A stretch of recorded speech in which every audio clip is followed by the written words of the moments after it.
In the previous video, we learned about the interface of Adobe After Effects. Now let's go ahead and import different types of files into our After Effects project. We can import many different file formats into After Effects. For example, we can import different formats of image files, video files, audio files. We can also import PSD or Photoshop files into our After Effects project. There are different ways of importing files into our After Effects project. Maybe one of the simplest methods is simply by dragging and dropping files into the project panel. So let me go ahead and import an image file, perhaps a JPG file, into my After Effects project. So I go to the Explorer on Windows and Finder on a Mac, and then click and hold on the file that I want, and I drag it and drop it into my project panel in the After Effects window. And as you can see, as soon as I do that, the image file appears on the project panel. Another way of importing files into our After Effects project is by going to the File menu. So when you go to the File menu, you just need to go to the Import option and then click on File. And that will bring you to the Import File window.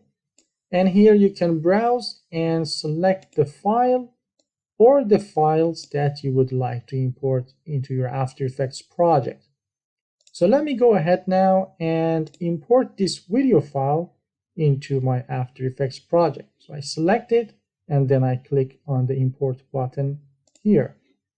And as you can see now, the video file is imported into my After Effects project and it appears on the project panel.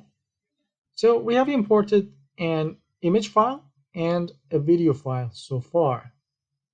For the sake of demonstration, let me go ahead and import an audio file as well.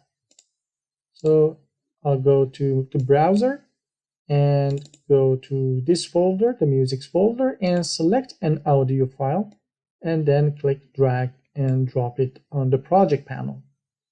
And now the audio file appears here, and as you can see in the description, this is an MP3 audio file. So as you have seen, we have imported different types of files into our After Effects project. We have imported an audio file, an image file, and a video file. But you probably noted that while we have imported these files into our project, we still don't see any of them on the composition window. And of course, as explained before, we won't see anything on the composition window unless we add them to the timeline. So let me go ahead and click and drag the video and drop it on the timeline. And as you can see, as soon as I do that, the video appears on the timeline as a layer. And of course, if I click and hold on the playhead and move along the timeline, I can see how the video changes at different times on the timeline. In the next video, we will work with the files that we imported into our After Effects project, and we will look at the timeline in more detail.